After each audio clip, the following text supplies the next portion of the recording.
And welcome back, everybody, to another episode of Bubba and the Bloom, episode 94, coming at you live on a Tuesday afternoon, day after Christmas, to talk about some targets and fades, kind of like the naughty and nice list, I guess, or whatever you want to call it, in terms of early NFBC Draft Champions ADP. We'll go position by position there, give each one of our guys, there'll probably be many more, just kind of one thing to focus on, and get you ready for the 2024 baseball season. You can find me on Twitter at BDintric, the podcast at Bubba Bloom Pod, and my co-host, as always, on Twitter at RyanBHQ. Ryan Bloomfield, how we doing, my friend? Matinee version, holiday matinee, belated Merry Christmas. Hope you had a good one. It sounded like you did. This is new to us. This is during the day, and for coworkers of mine, this is the lunch hour. I'm at lunch. Yes, I'm at lunch. But no, I'm doing good. We had a good Christmas. Kids were happy. I put this out on Twitter the other night. I got everything done, all the presents wrapped, and then my wife brings out this giant easel pad to assemble. Last thing Christmas Eve, had to do that. Went together okay, but yeah, had a great Christmas. It was a good time. Yeah, I loved it. I saw when you posted that pic. God. It was right before I was like going to bed, and I'm like, yeah, I put one of those together. My daughter got one either last Christmas or for her birthday or something, and it looks simple, and it's not as hard as we're probably making it out to be, but it's more like a pick your spot and hope it all bounces in the end situation. And then you realize like one leg doesn't, so now you're starting to adjust things, but now you have these trays in the middle that you have to keep. Like it's really more complicated than it should be. Let's put it that way. And it was just, especially you late at night, probably just wanted to like go to bed or have another quick cocktail or something. I don't know. Just another Deschutes IPA. Exactly. I'm like, it's not the hardest thing, but not the best thing. We live in a 110-year-old house, and so nothing is level in our house, including floors, walls. So there was that aspect. Not only does the easel have to be balanced, but it's got to be balanced on our imbalanced floor.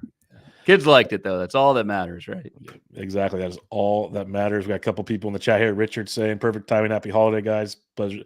Happy holidays to you as well, Richard. And then Joel Henrad as well. Happy holiday, gents. Two good listeners right here. Appreciate you guys. Hope you guys had a good one as well.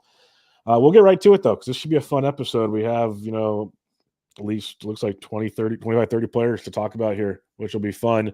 We'll go position by position, a fade and a target based on ADP, and we'll clarify that way too many times, of course, on the show. And we'll do most other things. Alan just jumped in the chat. Home assembling barbecue.gif. That's pretty good stuff there. Alan just doing his thing. A lot of fun stuff there. So yeah, if you guys are in the chat, little midday action, jump in and join us. We're going to talk some players here, Ryan.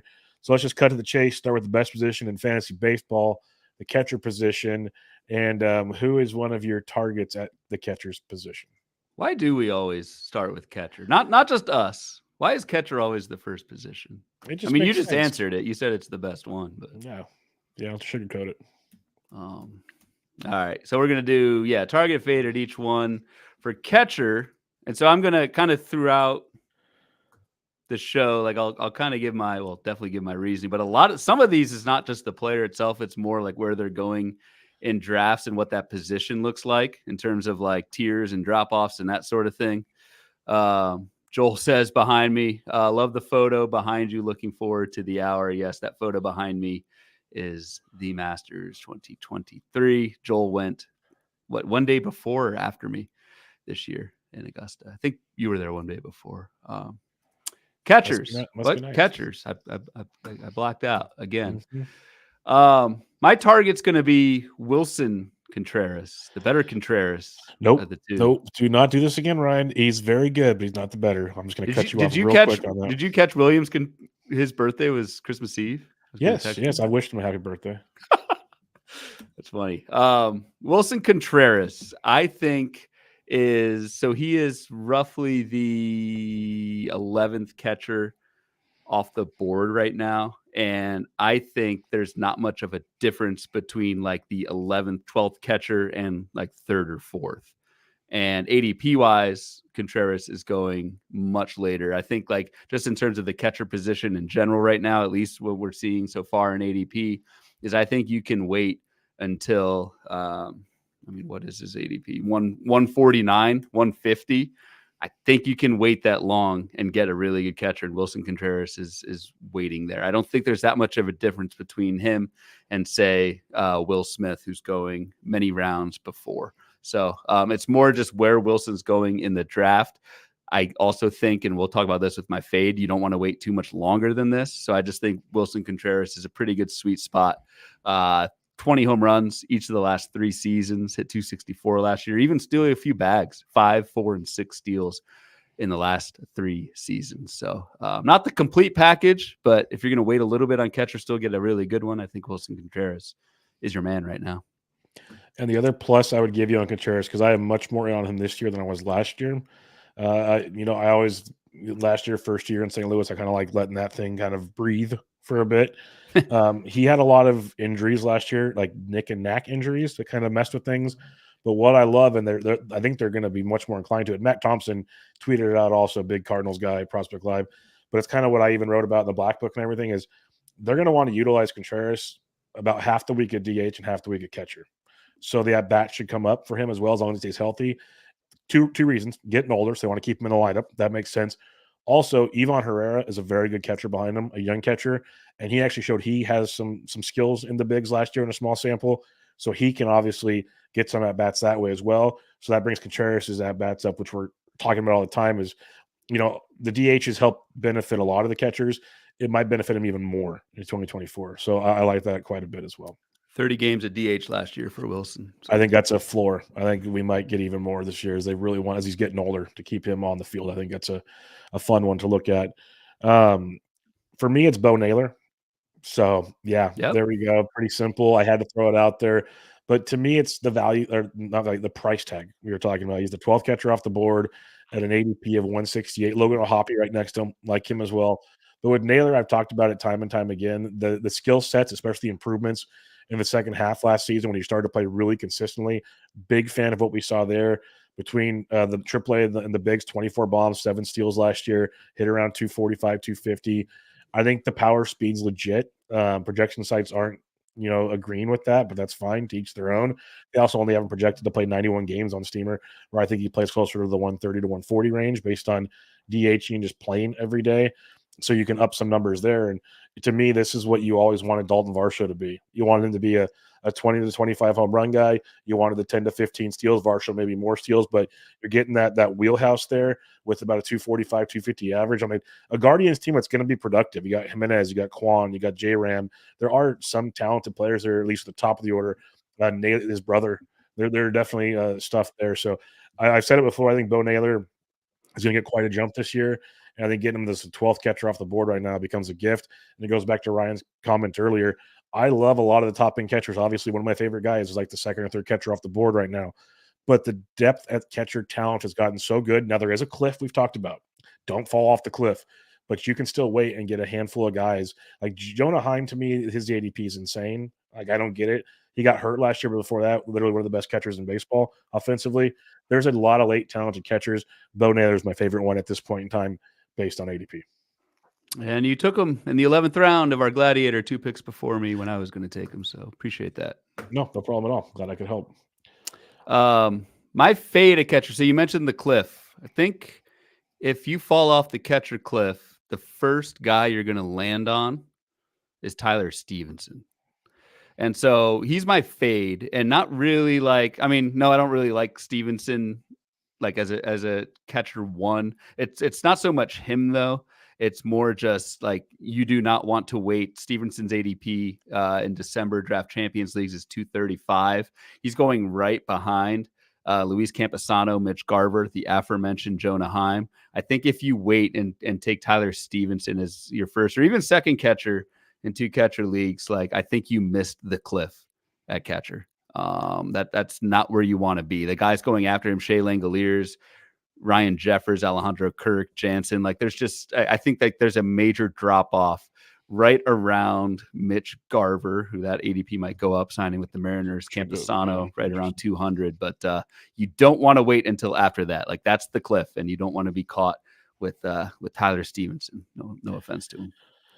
Yeah, no, that cliff is your if you need catcher twos, you can live with them type thing, but Yeah. be prepared to stream world. Like, you know, Jeffers, yeah, he had his moments last year. Maybe he carries over.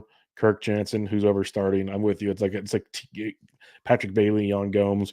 It's an interesting tier, but do you want to trust him every day? Probably not. So I'm with you. And Stevenson's a guy that I've had a tough time really either getting all in or all out on type thing because the skill set was so good going into last season that we liked. Kind of got his chance, didn't produce. Was it a 1 year thing? Is he going to be back? Is he not? That's a fun question to be had. For me, mine is Sean Murphy. And I just want to say it again. He is the 8th catcher off the board, ADP at 141. And was he really good at times last year? Yes. You know when those times were? When Travis D'Arnaud was on the IL. That's when he was really good because he played every day. And before Travis was on the IL, they split reps. When Travis came back, they split reps again, and Murphy's production just fell off the table. It was gone. And that's a concern I think is not going to change this year. I think that's a really, really, really real thing to think about. So for Murphy, could he still be good in fantasy? Possibly. To be the 8th catcher off the board, I will take a lot of guys after him with more confidence, at least in my world. Could I be wrong? Sure. But more confidence than a Sean Murphy. He's pretty much out for me. First half, Sean Murphy, 295, 14 homers. Second half, 197 homers. That's it was brutal. It's crazy. Before we move on to first base, a couple questions here about catchers. Joel Henrad, yes, we play the 2 catcher leagues, but are you true thoughts on this type of leagues? It's rough. Yes, it's rough. Do you have any other thoughts on that? Agreed. It's better now than it used to be, though. I'll say that much better now. There is, and this kind of maybe leads to our next question. Last year streaming, the second catcher seemed to work. Do you think that's viable in 2024? I know your answer to this, Bubba, is you're already nodding your head. I think in Fab Leagues, Ellen, this is very viable, streaming your second catcher. And I think it's actually a good strategy to grab one catcher in Fab Leagues and then not punt your second catcher, but maybe wait a little bit and kind of stream that spot. Right now, we are more in like the draft and hold type of season where you're not able to make Fab moves. That's the majority of drafts right now. And that's where I'm prioritizing that second catcher, getting 2 in that like top 200, just because you cannot stream easily off of your draft and hold roster. But yeah, for Fab Leagues during the season, I think we saw so many examples. Bubba, you could list them like your hand, but there's so many examples of where this has worked, not just last year, but the last 2 years. For sure. Eric Leggett in the chat says, any thoughts on Gabriel Moreno at ADP? I think it's a great price tag. I still have Bo Naylor slightly ahead of him. Moreno's ADP is 155, like Naylor's 168. They're going right next to each other. Moreno's right between Willson Contreras and Bo Naylor. He's sandwiched between our 2 boys. So my only concern is the power that Kyle Bland brought up in a very big way with their pitcher list PLV tools on my show. I didn't realize how much of a straightaway center field guy he is, and there's a death trap in that ballpark. If he could make that switch, cool. But that's my thoughts on Moreno. Do you have any other thoughts on Gabriel Moreno? No, I mean I'd prefer Willson Contreras or Bo Naylor, but that's a spot in the draft where your options are starting to run out of good first catchers that you can get. So I like it. Mike Herlin joined us. Hello, gentlemen. The King. He says, I have plate appearance concerns about Murphy, but I believe he played through injury in the second half, or at least part of it. There might have been an injury. He did have a hamstring injury. You are correct. I'm pretty sure it's hamstring or groin, but it was also a definite platoon situation that was in play there for Mr. Murphy. All right, let's head to first base. Bloomfield, who you got here? Ending up with this guy pretty much everywhere as a late first base pick, and that's the ageless Justin Turner. Let's hope I say that for another year. Justin Turner will be age 39 season for Justin Turner, but like the spot where Turner's going in ADP right now, he is 258 around like Ryan Mountcastle, Andrew Vaughn, above like Ty France.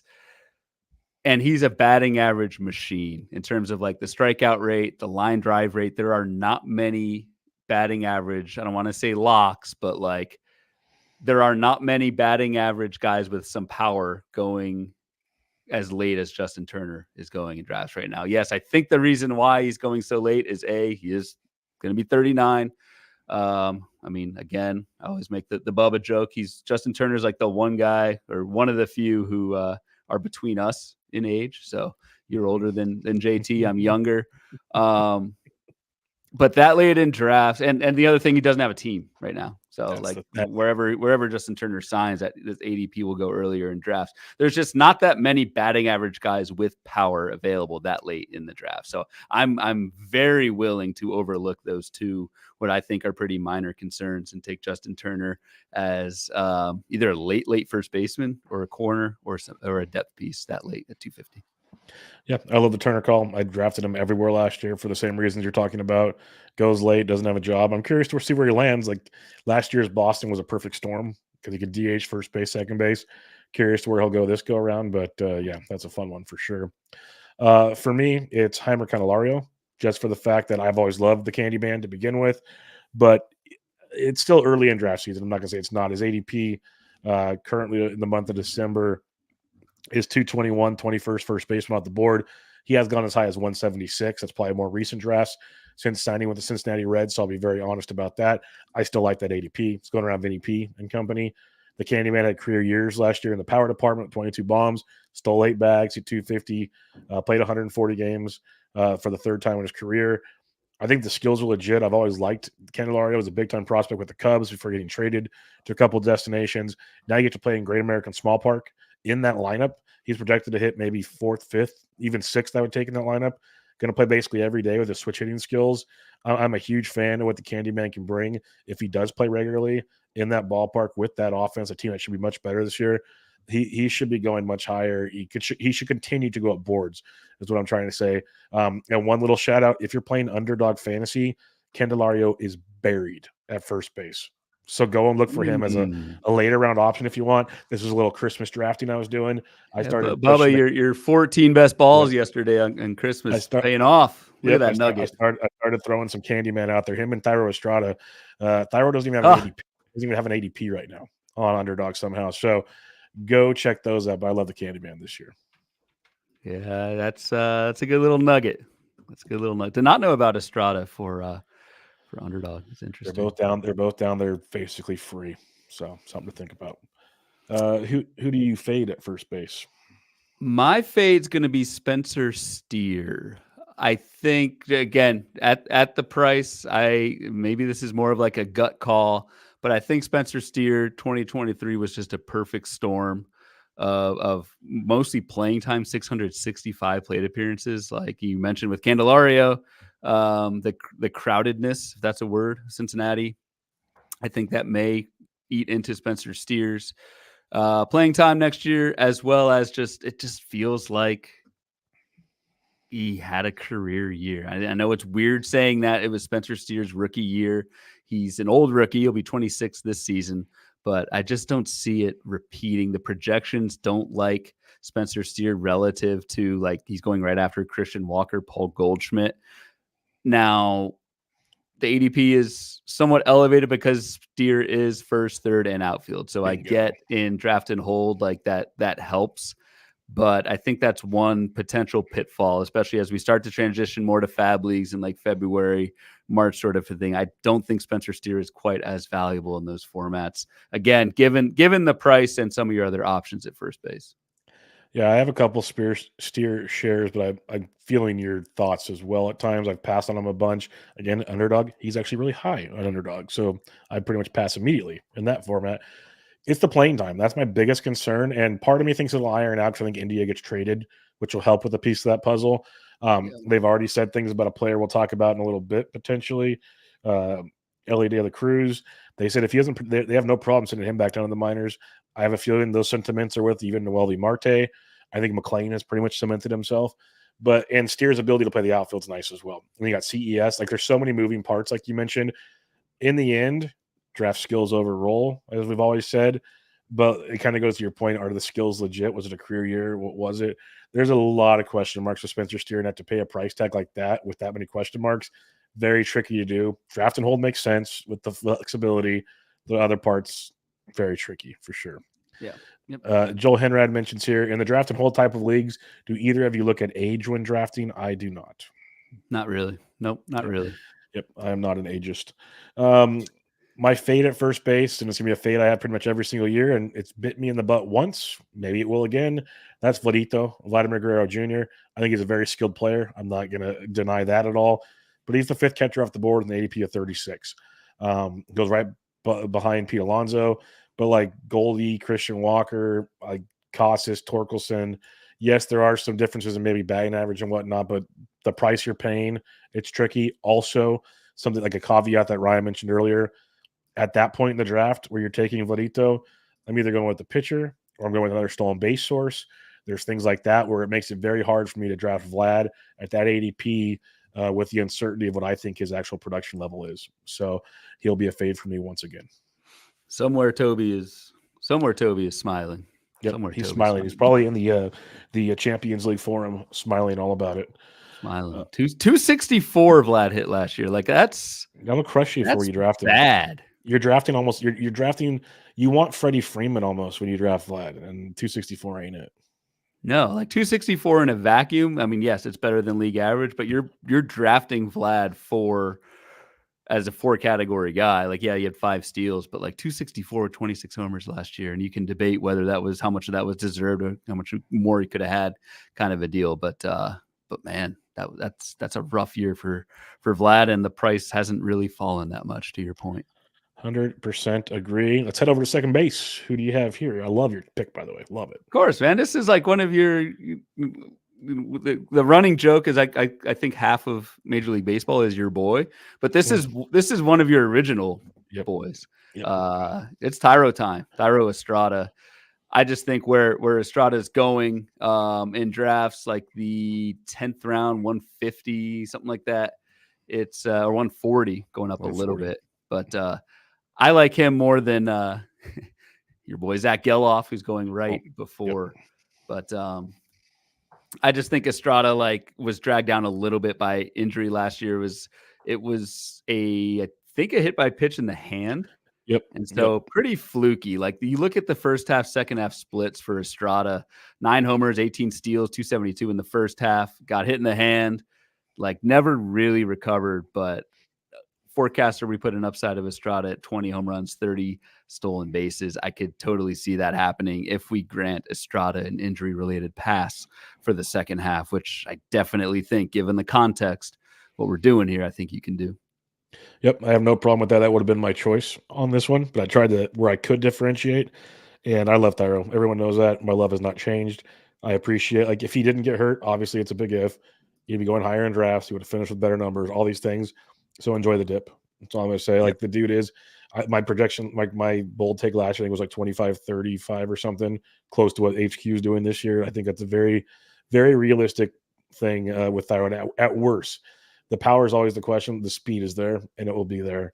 Bob Melvin let the Padres run, from what I can remember. Pretty sure Thairo will get to run wild too.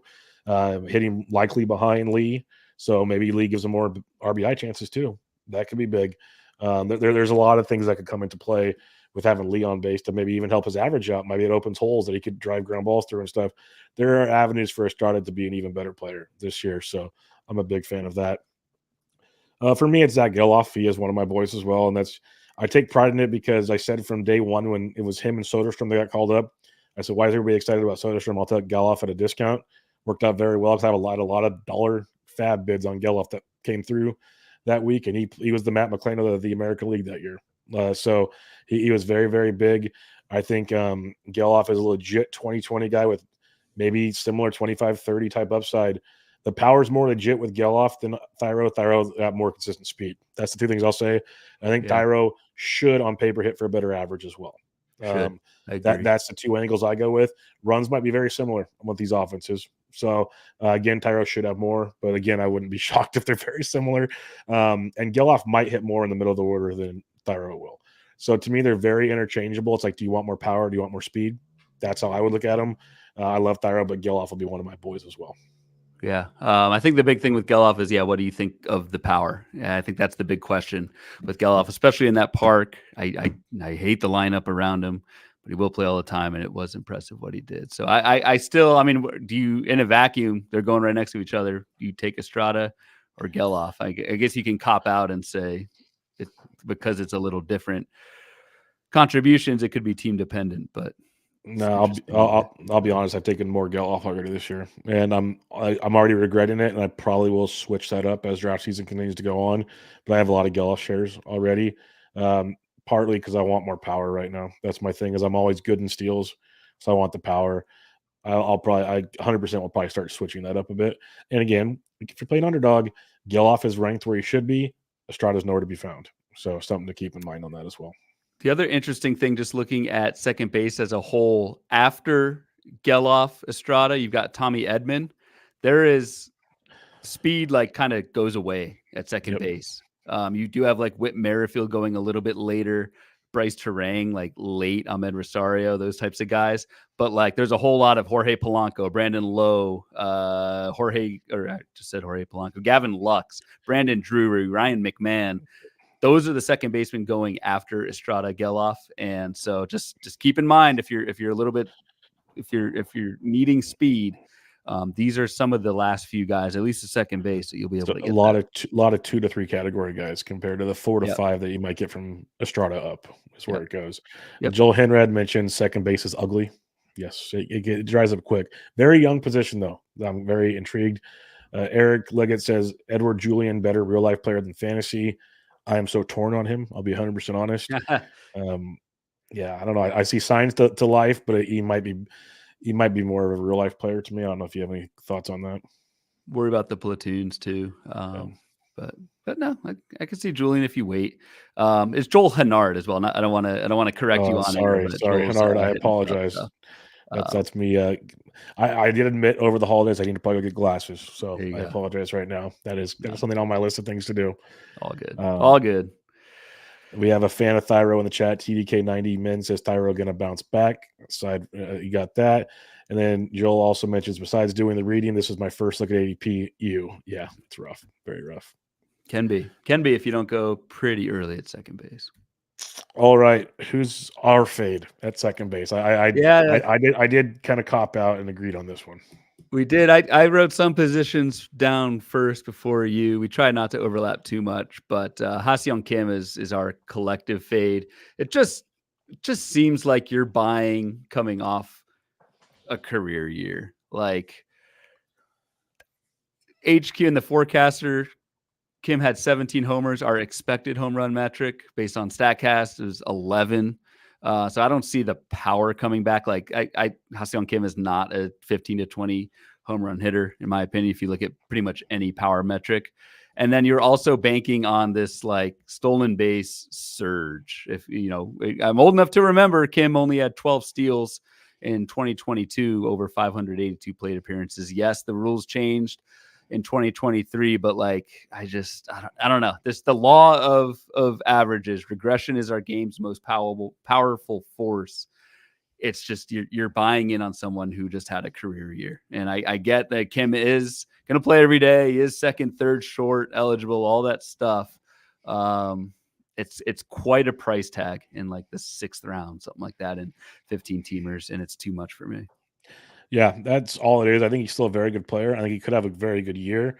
But to me, it's the whole, as you try to find pockets of value or I guess just differences in prices, paying an ADP of 84 for Kim where you can pay 137 or 140 for Gelof or Estrada, I'll take my chances.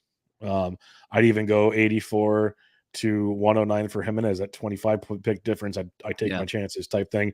And I take Gleyber Torres over Kim in a heartbeat. But I'm huge on Gleyber Torres. So it's just a combination of, I think Kim's good, but I think you can wait a round or two type guys. And that's where it kind of, at the point where you're taking Kim, go get a third outfielder, go get another pitcher, go get a relief pitcher, things like that. That's where I might be more, go get Willson Contreras, stuff like that, if you want to take a catcher early compared to the other options. So. Exactly. All right, let's head to shortstop here, where this gets a little more fun, I think, because it kind of we both took some, I guess, later darts. It looks like potentially. Yeah, and I tried to I don't know, at least me, I didn't want to all hone in on one certain spot in the draft. Dansby Swanson for me is a target going. Let's see, what the hell is his ADP? Right around 150, isn't it? I have second base up. Rookie. Switch it over. 125. Very much rookie. 125. I just think especially in draft season this early, you want playing time. You want Dansby Swanson's in there every single day. 653 plate appearances 2 years ago, 696 last year, and then 638 in 2023. He's like just someone I think you can pretty much pen in 20 plus homers and like 10 steals over a ton of plate appearances. In a Cubs lineup, yes, Bellinger probably isn't coming back in 2024, but like the Cubs lineup's pretty solid. And I just think like I like this type of boring veteran guy. You can get this late in drafts, and Swanson, like, I don't know. He's not going to break out, not going to do anything like that, but he's just going to be solid for you. And we've talked a lot about the correlation between playing time, plate appearances, and final standings on hitter categories. And I think just Dansby Swanson fits that like a glove. Yep, I don't deny that at all. I disagree with that at all. Once going much higher in drafts, had a little down season again. First year, new team. Like I'm willing to give little grains of salt to that, and that Cubs offense should still be pretty good. So Yeah. I think that's definitely one. If you waited, could be fun as well because your fade coming up, which would have been my fade as well, going right next to him. My guy here is a player I've been looking at in drafts a lot, and that's Trevor Story. ADP of 183, going as high as 165. He's the 18th shortstop off the board. And I get a lot of the like arguments. Well, you know, this, that, and the other. He was injured, came back early last year because he had that elbow surgery. He had the brace put in for instead of a real Tommy John. Hit 203, 3 homers, 10 steals. Like, was it great? No. Did he strike out more than ever in his career? Yes. Could he have been pressing? Possibly. Like, there's a lot of questions that could be going on with Story, but at the same time, another full year removed from that, or at least an offseason removed from that injury. Is he really that far removed from being the really good player he was that went 16, 13, 24, 20? You know, I don't know if he's the 35 plus home run guy anymore outside of Coors, but you know, the monster in Boston ain't bad either. Projections have him for 21, 22 with a low batting average, which I think his average could be a little better potentially. We'll see.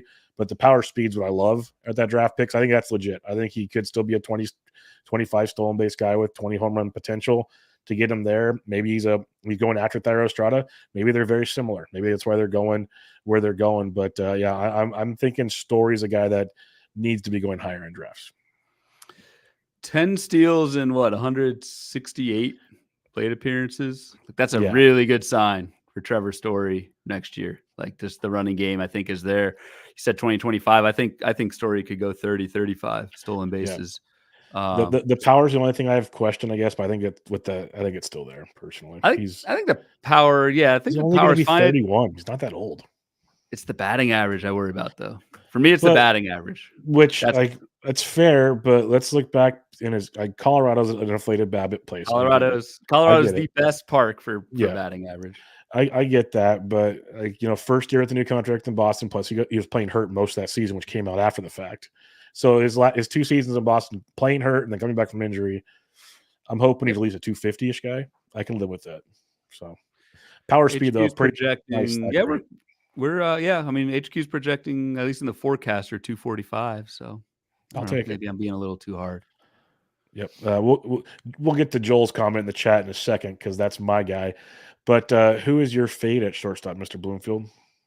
My fade is someone who I don't know like should have a full-time job again next year if he played like he did in his rookie season. That's Anthony Volpe. Yes, I understand Volpe was in his age 22 season, like acclimating to the shortstop in the Bronx. Like that's tough. That is tough. 283 OBP last year, man. In the second half, it was a 270 OBP. Like there's a legitimate risk Anthony Volpe is like in the minors at some point in 2024 if that keeps up. So yes, I get the power speed argument. Like yes, he went 21 homers, 24 bags last year. At the price you're getting there, I want like zero playing time risk. And Anthony Volpe, even though he did have 601 plate appearances last year, just think from a real baseball standpoint, it's really hard to roster someone who's getting on base at a 280 clip. So that's got to improve for me to get in on Volpe. Yep, that would have been my guy. I'm 100% out on Anthony Volpe. Got to prove me wrong and prove you wrong, apparently, on that one. So I'm definitely with you there. I just got Thairo going after him. You got Trevor Story going after him. Even Tommy Edman going after. Like, there are dudes I think would outperform him pretty quickly. For me, Joel mentioned this in the chat here. He said, someone fade Jackson Holiday in the top 200 ADP is ridiculous, like him, but too soon. That is my fade. And for the exact reason you just mentioned, Joel, I think Jackson Holiday is a very talented player. I think people are reading into the fact that he could start the season with the Baltimore Orioles. He's still a rookie who's never done it before and may not start with the season with the Orioles. So a lot of questions to be made there. I am going to be out on drafting him quite a bit. I get it. Makes total sense. I love Rupert's comment here. Ryan's ventriloquism getting better. Can't see him moving his lips. Yeah, Ryan's video keeps freezing, but the audio's been perfect. So we're having fun with this. All right. Yeah. So like all of my Chrome tabs have frozen. So I am like blind. I can't see myself. I don't even know what I look like. So keep rolling. Audio's great. Yep, you're doing good. I don't know how that's possible because my computer has totally froze. Well, you're doing good. We got halfway to go, so stay strong. Stay strong. It's got the little. I'm on a Mac, and it's got that little like color wheel. It's just spinning. Oh, no good. That's no fun. That's No. almost the wheel of death. Yeah. Let's head to third base, though. Who is your target at third base? Want me to help you? No, I got it. I got it. The one tab that still works on my computer is my PDF copy of the forecaster. So you may have to remind me who I took. Alex Bregman. This is Alex Bregman. 96. Yes, I did remember this one. Similar to along the Dansby Swanson vein, this is just old and boring and plate appearances. Like, no, it's not sexy, but what is 724 plate appearances for Bregman last year. I believe it was Vlad Sedler who talked about after our third base show. I'm back. Yeah. Oh, it just froze again. Sorry, I jinxed it. I'm not. Keep going. I'm still hosed. It's the runs and RBI for Alex Bregman. 200 runs plus RBI. 201 runs plus RBI. Just someone in a great lineup, plays every single day. That the homer to barrel thing that we talked about at our First Pitch Arizona episode, that's always never going to look good, but Bregman does his thing. The results are there in that park. And at 30 years old, like, I don't see that slowing down for another couple years. So just give me the everyday. And I do think, like, yes, you need to be lucky and avoid injury, but there is I'll say the Marcus Semien factor there. Being able to be in the lineup every single day, I think, is a skill. Not many people do that. Alex Bregman's one of the few. So reap those benefits. Like, you're not going to get stolen bases, but third base is kind of sketchy at steals anyway. Get those runs RBI and just pile up those counting stats. Yeah, I'm 100% with you on the Bregman thing. The review show at third base just continue to open our eyes about, his finishing position on the player rater. It's boring, but he just gets the job done. And just don't expect that career year he had a few years back with the bouncy ball and everything, but a very quality year based on ADP, because most people are kind of giving up on him. Like you mentioned, 9th third baseman off the board. Used to be like a top 3 or 4 third baseman. Take the value, run with it, have some fun. My third baseman is Manny Machado, and maybe I stole that from you. Maybe I didn't. I don't know.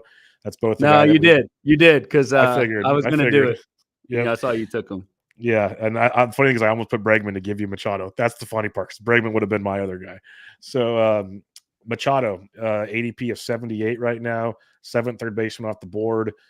There's just so much to like about Machado, even in a down season. Technically 30 bombs, 258 average, 91 RBIs.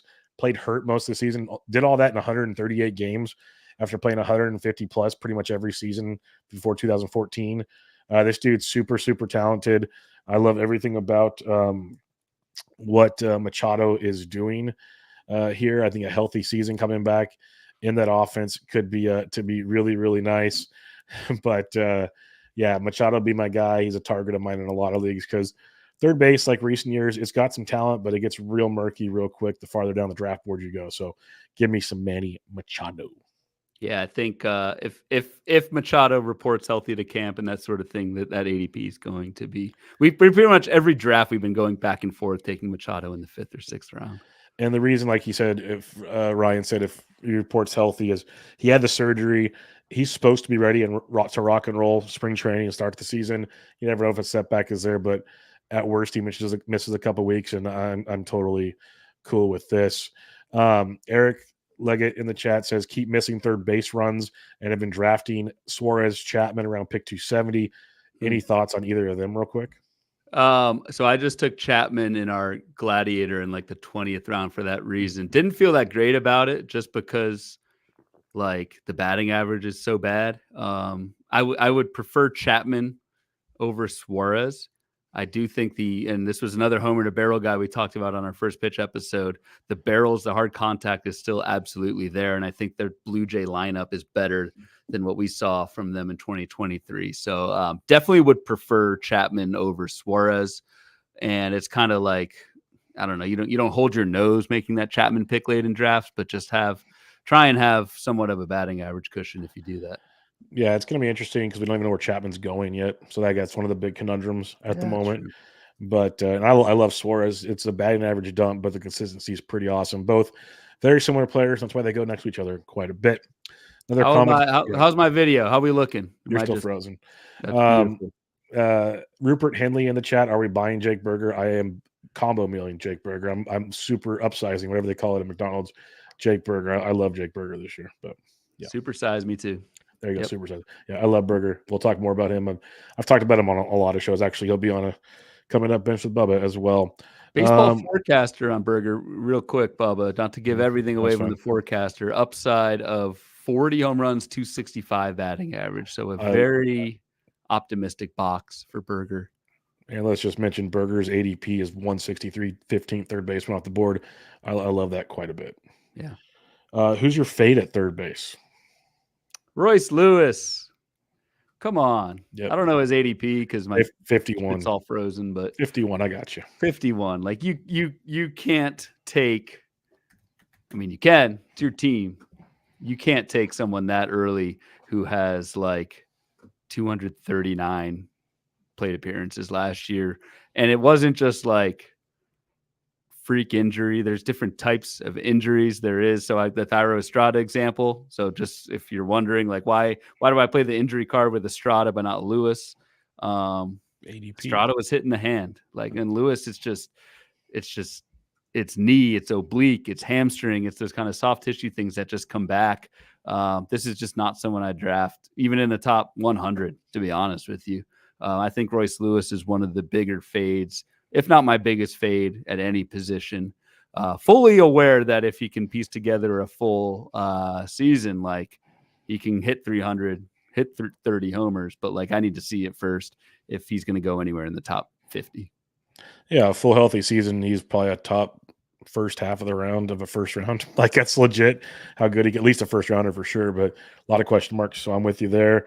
Mine is a similar vein, going even higher than Royce Lewis. He's the third baseman off the board with an ADP of 21. That's Elly De La Cruz. Ooh, all right.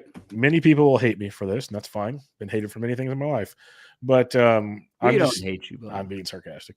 There's still you can't see my face to notice that. I can't. I mean, I can't even see my own face on this. But I texted you the thing. No, my screens are just black. Yes, so. I'm just glad your audio is still working. This is beautiful. I don't know how. Maybe it's my employer shutting off my freaking StreamYard. My work computer works. So. That's funny. Yeah, Elly for me, I just think there's a lot of holes in the game, and he showed improvements. Not going to deny that. Showed second half improvements in certain aspects of that. Still a lot of question marks. They've joked about, if he needs to do more work in AAA. I think it's a joke, just to kind of motivate him. We'll see. There's just there's more.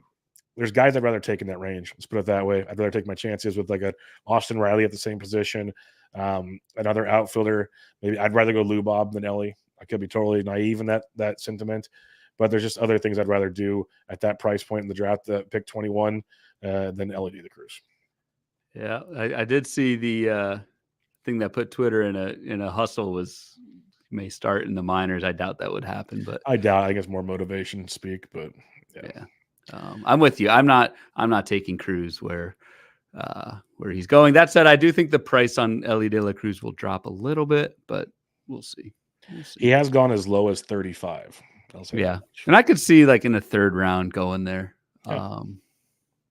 But yeah, for me, it's too early to take the ceiling floor combo of Cruz. It's just not how we draft either of us. Yep, exactly. All right, before we get to outfield, I'll just preface it and say There are so many outfield options that just take these Yeah. with grains of salt. I'll Yeah. say that much. And real quick, Kyle Bland joined in here and said, Ellie's average is so risky. If it craters, that'll drop his stolen base totals too. Great point. And check out Bland's new tools with Yep. the PLV hitting stuff. Crazy good stuff. And then we have another comment from Ellen Cray. Do you think the negative sentiments about Ellie drives his price down? Yes, we do. All right, outfield. Who you got? I'm going Jaron Duran, who I think can be an elite stolen base contributor this season. 93% success rate for Jaron Duran in the majors last year, 24 bags in 360 plate appearances. Like, the playing time's going to be there. I think even, I don't know if Curlin's still in the chat. Obviously, I can't see anything, but like, he's quiet, so no. I think we'd know if he was in here. Yes. I do think not only is Duran going to play every day, I think he's going to hit near the top of the lineup. And so, like, had the toe injury in August that wiped out his last 6 weeks of the season. But, like, I think you're getting a guy who could go 40 steals. And not only that, but, like, chip in a pretty good batting average with it. Jaron Duran had a 26% line drive rate last year, which seems high. You look at the high BABIP. I mean, that's why. But if he keeps that line drive stroke, Duran can hit like 260, 270, double-digit homers and 40 steals. Like, that is, I don't know. That's really good where Duran is going in drafts right now. Yeah, I'm a big fan of Duran. I think that is a great one to target in these later rounds. I think he's getting boosted by the moves the Red Sox are or aren't making, depends on how you want to look at that. So I'm with you on that. For me, it's Jack Sawinski, and it's more so kind of a combination of what the Pirates have available and an ADP of 235. The splits were not great. He struggled against lefties. There's no doubt about that. Also didn't play much against lefties, but he still managed to play in over 140 games this past year, which I think is a plus at that point in the draft. Hit 26 homers, 13 steals, hit 224. Average will be a detriment to him. That's been proven pretty much throughout any stop in the bigs. But the power speed combo is very enticing to me. Like, projections only have him playing 113 games. I still think he plays more than that. I think you're looking at a guy that can get you 25, 15, if not more. I think the floor is pretty solid there, which is pretty nice. So Jack Sawinski, just a guy based on price tag that has me intrigued based on ADP, as I mentioned. Like, he's going around Whit Merrifield. Tyler O'Neill's a kind of a fun comp, actually, between the two. That is actually pretty interesting. And it's good to see them going right next to each other. So it's more of it if you need a power speed combo as the draft goes on, because we've talked about outfield. It kind of dries up quickly. It gets really fun there. So I like that for sure. I'm back. Yes, you are. I was look at this brand new man over there, just in time to talk Captain Jack. So yeah, that's the guy I'm targeting in that range. I have a lot of shares of him, but it's a combination of DCs. You got the flexibility of playing matchups, and like I said, you go deeper into the draft, not a lot of power speed coming on. So yeah, I mean, this is probably the one I push back the most on, but at the price, like, it's a lot of price based in that. Like, it is weird to say like your target outfield is Jack Sawinski, but it was more of a price thing. That was all. Like I said, like that's why I prefaced before we got to the outfield. There's a lot of guys we could talk about here, and it's hard to do just one. What do you take on Sawinski's, like, and maybe this is just me remembering or misremembering, but like extremely streaky, was the best hitter in, like, one of the best hitters in baseball in April. Yeah, hit 297, 6 homers, 5 steals. One of the best hitters in baseball in September, hit 291, 4 homers, 4 steals, and was death in between. Like, is that a thing? Is that, I don't know. What do you think about that? July wasn't bad either. So that's why it's almost like a every few months thing with Jack. It's very, July. I can't deny he hit 240, 246 with 5 bombs in those months. So the one thing that might not be streaky: 6 homers, 5 homers, 5 homers, 5 homers, 1, 4. So he had at least 4 more homers, and so it's kind of it goes back to the power thing, and that'll obviously catalyst his other run production factors, and then the stolen bases, that was more of a early and late season thing, as you mentioned, but the power I think was pretty legit. So late round power source play matchups, kind of where I'm looking at is in that one. He's kind of one who, like, it's weird we're spending a lot of time on Sawinski, but like, it's almost someone you want to have platooned. Like, oh yeah, because his lefty numbers suck. It's bad. Awful. Yeah. Awful against lefties. Yep, very, very bad. And that's where I think McCutcheon could be a good platoon because we don't like. Let's be honest, how often we don't think McCutcheon can play every day anymore, and McCutcheon still hits lefty as well. So it's an angle. It's an angle to use if 42% strikeout rate. Oh, it's brutal. Lefties last year. Good Yeah. hell. There's no denying this. Maybe I should stop caring so much about Jack Sawinski the more we talk about him. But he's in the middle of that lineup versus lefties or got a righties. Jeff Jenkins comp in the chat by That's Eric. a pretty good comp. Didn't expect to hear that name today. He could be a good platoon with like an Edward Olivares or something. That could be fun in that regard. But who's your fade at the outfield? And Joel hit mine already again, so that's fun. But who's your fade? I'm gonna go Jordan Walker as my fade. Kind of similar to what I was talking about with Royce Lewis. I know this is a little different example, but like, just feel like you're paying a price on Walker that he hasn't done it yet. And of course, he's only like 23 years old. But you're spending a top 130 pick on a guy who, yes, improved a little bit in the second half. And I wouldn't be surprised at all if he broke out at some point. I just feel like you're betting on it happening this year, and it's really hard to time that kind of stuff for Jordan Walker. So it's actually interesting, like outfield. We mentioned Evan Carter. This is kind of a rough spot for outfield. Walker's going around like Esteri Ruiz, who I don't like. Walker, Evan Carter, Jackson Churio. Like starting to get kind of thin at outfield, like 130, 140 range. Yep. And that kind of leads into mine, like you mentioned. Joel hit it on the head. Fade is Evan Carter. Relax a bit for me. No need to apologize, Joel. I'm glad you're hitting these as well. And for me, it's weird because Evan Carter protected at cleanup. We saw him have his impact. His ADP is 134. He had his impact in the postseason. But let's be real about what Evan Carter did. He hit 306. That's great. 5 homers, 3 stolen bases in 23 games. That's all really awesome. But honestly, it was kind of like a kind of dull, to be honest. I guess kind of like plodded along, did his thing. Some might say he overachieved, still struck out 32% of the time. He had a 412 BABIP. Like, are these things that sustainable when you really want to break things down? And the other thing is, you mentioned bad versus lefties. Yeah. He had, and given only 10 at bats, small sample, he went 0 for 10 in those at bats. He had 1 walk, so he had a 1 plate appearance walk against lefties, but 0 for 10. There's a strong platoon situation here that's not getting discussed enough, at least when people that trust roster resource don't look at it. There is a very, very real platoon situation in Texas with Evan Carter that is he still going to be good for fantasy? Probably. If he platoons, though, obviously drops him back quite a bit in the overall grand scheme of things with Evan Carter. And it's not even just small sample. And this was the stat that Chris Blessing pointed out in our forecaster show. Evan Carter had 1 extra base hit against lefties in 2023. The whole year. Minors and all, yeah. So, like, yes, minors. You can't start someone like that in the majors against lefties. Like, that's just not going to happen. So, yeah, I do think I tend to think there's usually not much of like a postseason ADP inflation. I feel like by the time draft season comes, we kind of forget about that stuff a little bit, come more to our senses once projections come out. I don't feel like that's the case with Evan Carter. I feel like his ADP is being propped up from, again, an impressive offseason or postseason, I should say. You saw him in person at Game 5. Damn it. But yeah, I'm fully spot on there. All right. I love your starting pitcher choice, and it's got a value to it. So who do you have here?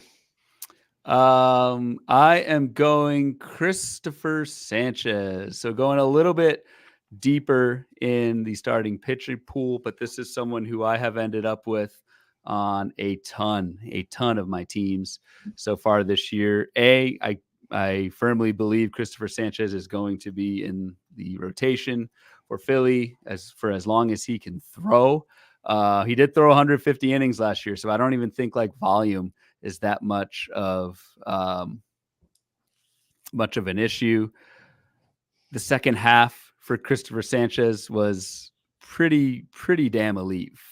4% walk rate, 24% K rate, 58% ground ball rate. So I know I'm just kind of throwing out stats here, but enough strikeouts. He doesn't walk anybody. He keeps the ball on the ground. A little bit of a pitch mix change, throwing his changeup more often in that second half, and the changeup is elite. So, like, I think for someone who has a really good skill set, who I don't think there's really volume concerns with at all, and for where Sanchez is going in drafts, I think it's just a slam dunk, especially because, I mean, you've been in these drafts with me, like around 240, 250, where Sanchez is going, like starting pitching turns to hell. And Sanchez is just kind of sitting there. And I think he's a great buy right now. I love the call. Yeah, I've been targeting him in a lot of my leagues. So big fan of it, Christopher Sanchez, especially. There's a lot of coach speak on obviously, but they've come out and said that like he's going to be a part of the rotation. Like he's a definitely locked in. Like, and you mentioned the innings. Like there's a lot of things you love about a pick that late. So I'm 100% on board with you on Christopher Sanchez. My guy obviously does not go as late as Christopher Sanchez, but I'm just going to mention him because it's almost like half of this is target / my guys episode. And I am going all in on Jesus Luzardo. I know I'm not alone on this, but we've talked about him on recent shows. ADP of about 80, give or take right now, gone as low as 98. I'm okay with him being an SP1 for me. I mentioned that on the last episode we did about our top 20s. He's a guy that I could see myself moving to the top 10 rankings talked about. The biggest thing is we saw the innings. We saw the innings there, and we saw the talent level stay strong. I'm a believer in a guy that hopefully stays healthy. That's what you say about almost every pitcher. But if he stays healthy, we're talking about another 180 to 200 innings of elite strikeout stuff. Wins can be an issue in Miami, but just what he brings to the table in ratios and strikeout upside, absolutely love Jesus Luzardo, especially at his price point compared to other starting pitchers that I think could have similar returns as Luzardo. So big fan, major target of mine. You had him 15th in your top 20 starting pitcher. And yep, and I believe I had him 14th. I one-upped you on him. So. Yeah, you did. And I told you I moved him down when I put Yamamoto at 14. I could see myself putting Luzardo over Blake Snell even. The Pablo Lopez discussion is interesting. But I could see Luzardo. I could finagle away into having him top 10 for me by the end of the season, for sure. Yep. So. All right. Who is your fade at the position? And this would have been my fade, by the way. I'm just going to throw it out there. Joel in the chat just says, I hate pitching. That's fair. Fair and accurate. Fair and accurate. Unfortunately, we got to find 9 of these guys to throw out there every week. Tariq Skubal is my fade. And we talked about this at the end of the starting pitcher episode. So go back and listen to that. I'm not going to rehash everything we said, but neither of us had Skubal in our top 20, and he's going in the 4th round.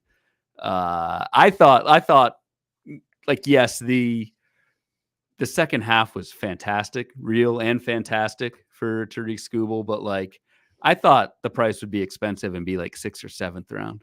4th round, come on. Yep. It's too much. Yep, I'm with you. It's what innings are we going to get? We mentioned the matchups he had last year. He's a great pitcher. Yep. Not going to deny that with you as well. Like the stuff's great. Is it worth that price tag? I can't get there at all. Agreed. And then for me, it's Walker Buehler, and this is kind of a price tag thing as well. He's going around pick 100, so not as high as Tariq Skubal, but you're still a guy coming off a Tommy John surgery, missed the whole season, supposed to be healthy. There's no denying that. But am I going to risk a top 100 pick on a guy coming back from TJ? I have some very serious questions. I'll just pretty much pass on that one. We did at least see him throw 2 innings at AAA last year. He got 1 rehab start, but it's like 2 innings last year. In 2022, he threw 65 innings before he got hurt. What are we going to get out of him this year? I just can't pay that ADP price for a big enough question mark like that. Yeah, the Steamer projection on Walker Buehler, I was just curious while you were talking, Steamer, so far as a few of these injury guys have overcompensated innings in the projection, but Walker Buehler projected 131 innings with a 4.34 ERA. Like it's pretty rough. It's pretty rough. So, real quick question in the chat here from Eric. Any thoughts on Edward Cabrera at ADP? His current ADP is 293. If you want to, he's just always a whip problem. Yeah, really good forecaster box. Again, I don't want to sound like a broken record, but I believe in the stuff we put out at the price. I get it. Just needs to, like, the walks, man. And he's right next to Lance Lynn. God. God, that's ugly. I need to take a shower. Mhm. I don't know, 15% walk rate last year for Edward Cabrera. And so again, one of the major metrics that I look at for walk rate is the underlying ball percentage. And ball percentage says for Cabrera that walk rate should have been at like 11-12%. So like slightly better, but still terrible. And with walk rate, it's just not only does it kill the category we don't talk about enough, whip, but it just gets that pitch count up. Can't go as deep into games, get those wins. Like it's just rough. That said, the price tag for Cabrera, given the talent, I could see taking a shot, but like just beware. This could be some pretty heavy ratio damage from Cabrera in 24. That's the thing, is like I love Cabrera when he's not walking guys. He's one of the best pitchers out there, but doesn't happen nearly enough. Joel mentions ADP has Justin Steele at 100-ish. I'd rather have him. Totally agree Oh with you no, there. not even a question for me. And then Joel also says Lance Lynn, F Lance Lynn. Lots of Cardinal fans on my deck at work, and they hate him. That'll be fun. That'll be a fun one going on throughout the season. Who is your reliever of choice? My reliever of choice. This was hard. Just because like projecting relievers It's very tough. Who the hell knows?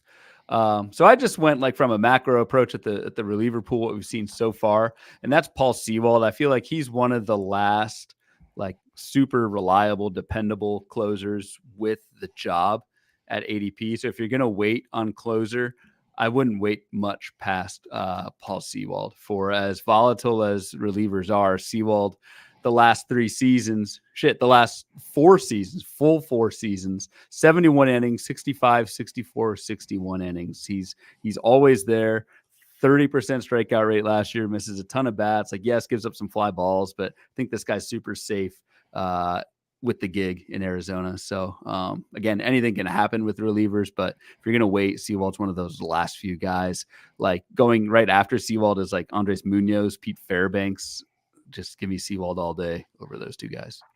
Yep, I like the Sewald call quite a bit. Nothing really to add to it besides I'm with you on that one. The guy I'm going to put up here is Lexus Diaz, ADP of 62. I guess it's a combination. He's like the 5th or 6th reliever off the board, and he was one of the best closers in baseball last year, 37 saves, great ratios. Now the ratios are subject to discussion, I'll be honest. Like he probably overachieved in those ratios, and the projections show that, but they also still project 30-plus saves. This Reds team's going to be good still. Like, are they going to be the best team in baseball? No, but they're going to be in a lot of ball games, I think, with that offense they have, which should leave Diaz to a lot of chances for saves. So I think he could have another big 30-plus save season in the books coming up, and it would be all ratio dependent. Does he limit the walks again? That'll be the question. But I think if you're looking for a top-end closer, he's got some upside to it.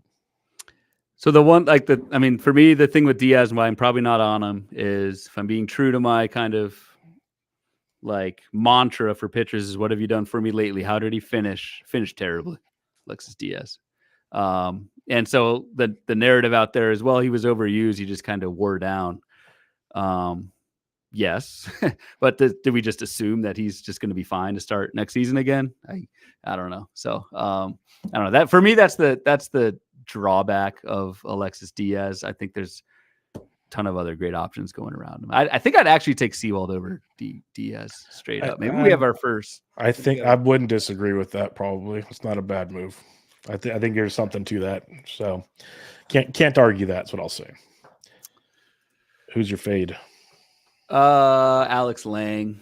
I just can't see Alex Lang getting through another full season at closer in Detroit. And also from a macro, like if you're waiting to take Alex Lang, you can a few rounds earlier take someone who I think is a lot safer in like your Craig Kimbrells, your Adbert Alzolay, Kenley Jansen's, Clay Holmes, like guys who aren't like elite by any means, but at least have the role, and I think have a much better shot at keeping the role than Alex Lang.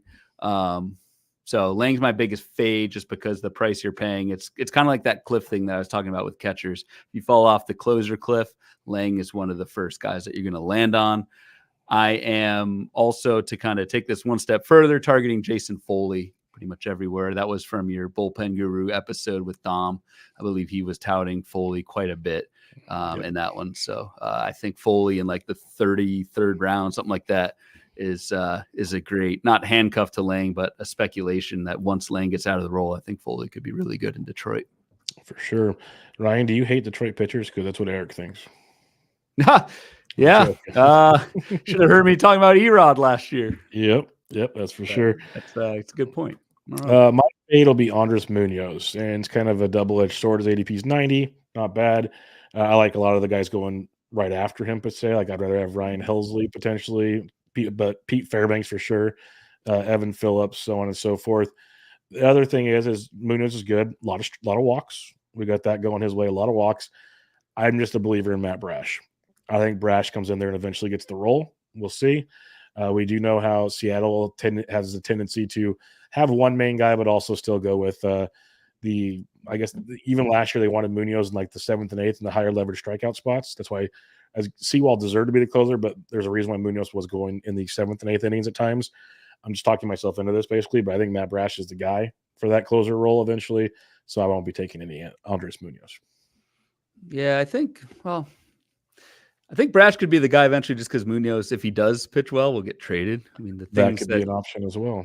That Seattle's doing this offseason is just, yes, they just signed Mitch Garver, which I like, but like that team is not in from a payroll standpoint for 2024. And I think if they see basically what Sewald did last year, I could see that exact thing playing out again with Munoz, where they have a capable fill-in when Brash behind Munoz, they trade Munoz and boom, you got Mr. Brash. So unfortunately, I think everyone thinks that for draft and hold. So Brash is pretty pricey, but he's not cheap. Happening.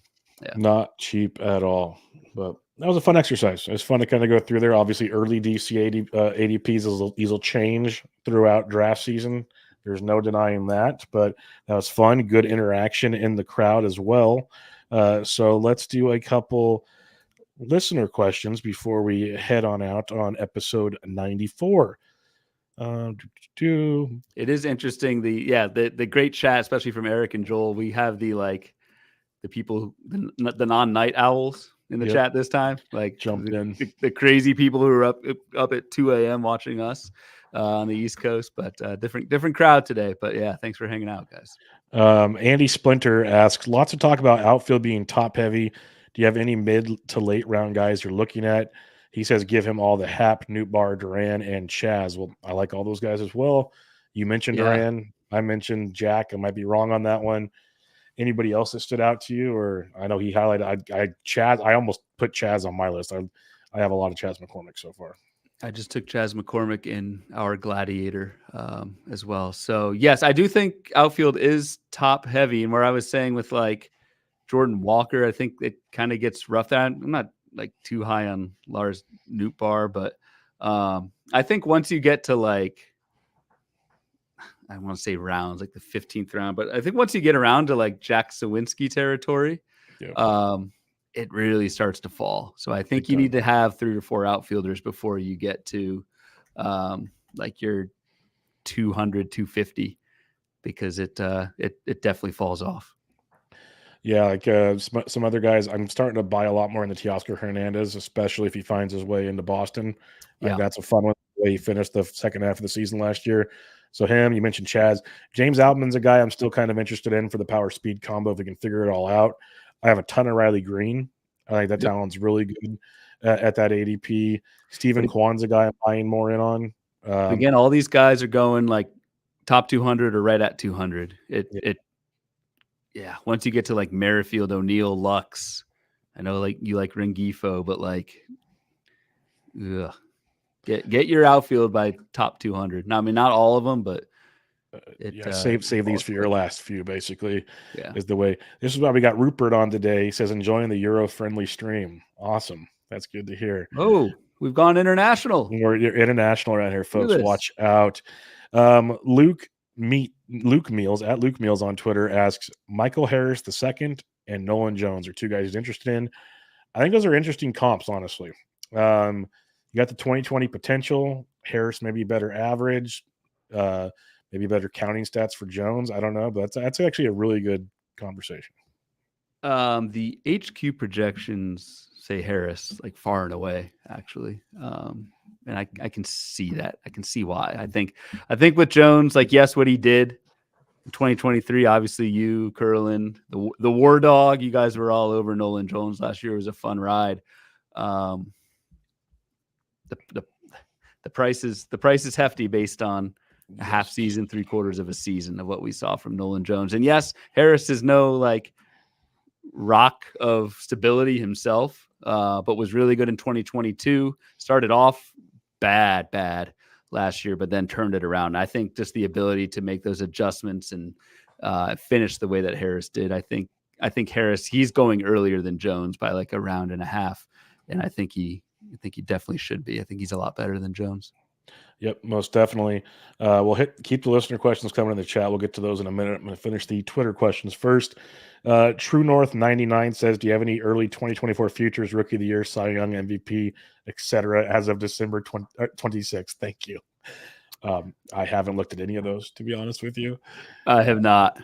I hate to give you that answer, but no, I haven't. I mean, Rookie of the Year is interesting just from a fantasy aspect. I again have no idea who it's going to be. I mean, shoot, Spencer Steer was one of the top rookies last year. It is interesting, the decisions, and you mentioned Bubba. Jackson Holiday is one of your fades. That Wyatt Langford versus Jackson Holiday versus Jackson Churio. Like, I'm not going to pretend to know. We quickly admit that we're not prospect people, but making the right or wrong choice among those types of guys is going to, not make or break your league just because it's fantasy baseball. One player can't really do that, but change your team a lot if you pick right or wrong on the Jacksons and Wyatt Langford. I will say Jesus Luzardo, Cy Young could be a fun value, kind of like Blake Snell last year, if you want to ride that train. There you go. Yamamoto, probably a good NL Rookie of the Year go for you. Just going to say that one as well. I mean, shoe in Pablo Lopez, AL Cy. There you go. So those are fun ones that you actually get some value for. Like, really something to think about as you're playing that game. All right, Anthony Gialdi says, "Do you diversify your late round DC picks, or are you fine with the same guys over and over since the price is cheap?" I should diversify, but I'm also fine with it, and I find myself taking a lot of the same guys. I'll be honest. Yeah, I do too, especially late, even middle rounds. I won't diversify that much. I definitely diversify, and I've had to so far in draft season at the top. I've had the 10th pick 4 times already, and I've taken someone different each time, just because if it doesn't hit, like, that can really hurt. Whereas if you don't diversify late, like, it's not the end of the world if it doesn't hit, because they are so cheap, as to Mr. Gialdi's question. Yeah, and that's my thing as well. A lot of I've been drafting a lot of the same spot a lot lately, and that definitely impacts where it, I guess, is all said and done, where you're going with things and what you need to get later on as we go. All right, some more questions in the chat here before we head on out of here. We have, Ellen says, international already if you count Canada as a foreign country. I love the tidbit at the end there. That's really good, Ellen. That's my sarcasm in a nutshell. We claim you. You guys are cool. I'm not too far from Canada myself, so you're one of us. I like maple syrup. We're good. Eric led. I like James Paxton. So. Yeah, there you go. The big maple himself. Where's Shoto Imanaga going to land? Is he worth a flyer? I've been taking him because his ADP is 225. He's stretched out. When you get to that point in the draft, you're going by Lucas Giolito, Yu Darvish, Reed Detmers. Everyone's got question marks there. So Shoto gets my attention.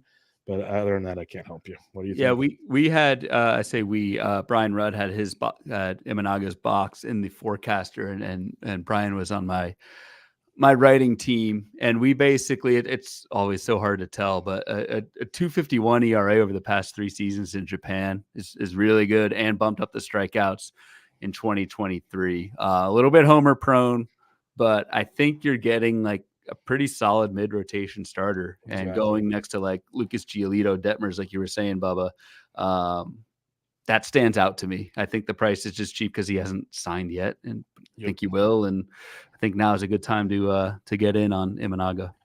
I'm thinking East Coast, Northeast is where I think he lands.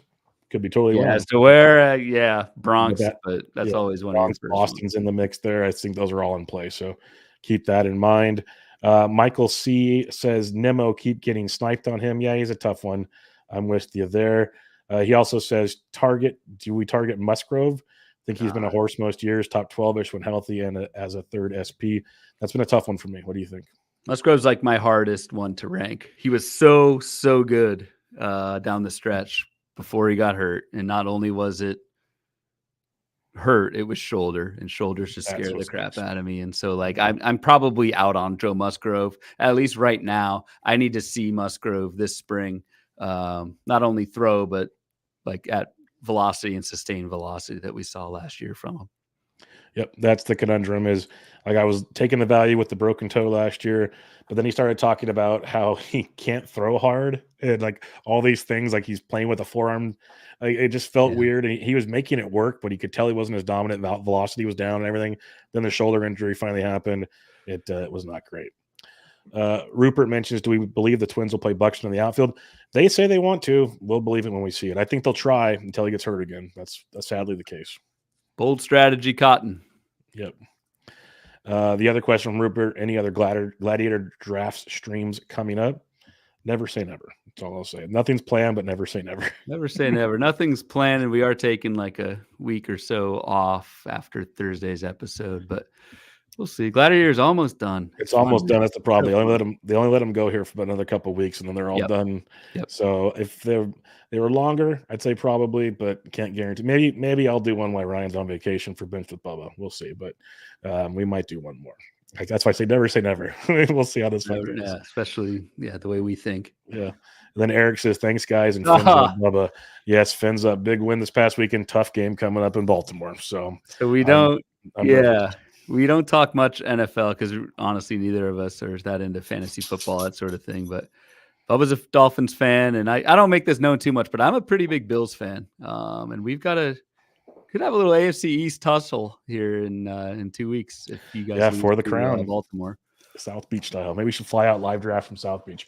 No, I'm just kidding. I'm just kidding. Could do one of those. What does Pollock do? Playback, stream Bills Dolphins, and just talk go fantasy at baseball. Each other. Talk fantasy baseball while we stream a football game. Whatever. That could be January. That could be a lot of fun, but we'll see where it goes. Again, everybody, thanks for joining us in the chat. That was fun. Listener questions online, fun. Any final thoughts, Ryan, before we wrap up today's episode? We got resolutions coming to you guys later in the week, and then a little break before we come back in the new year. No, this was a blast, especially just to stream during the day. I know with day jobs and stuff, it's hard for us to do, and kids and that sort of thing, but it was cool to be able to sneak this in holiday week and again get a bunch of interaction from you guys. So much appreciated. Have a good New Year's week. Take it easy, and I guess go Bills, we'll say. I don't know. Oh, wow, he's doing it. But yeah, we'll see where it goes. Again, we'll be back with you guys later this week, and then the New Year's will be upon us. So hope you guys enjoyed the show. We have a lot of things. I recommend some tidbits coming up later you guys might want to pay attention to. But for now, you can check out Ryan on Twitter at RyanBHQ, podcast at Bubba Bloom Pod. I'm at BD Entrick. This was Bubba and the Bloom, episode 94. Catch you all next time.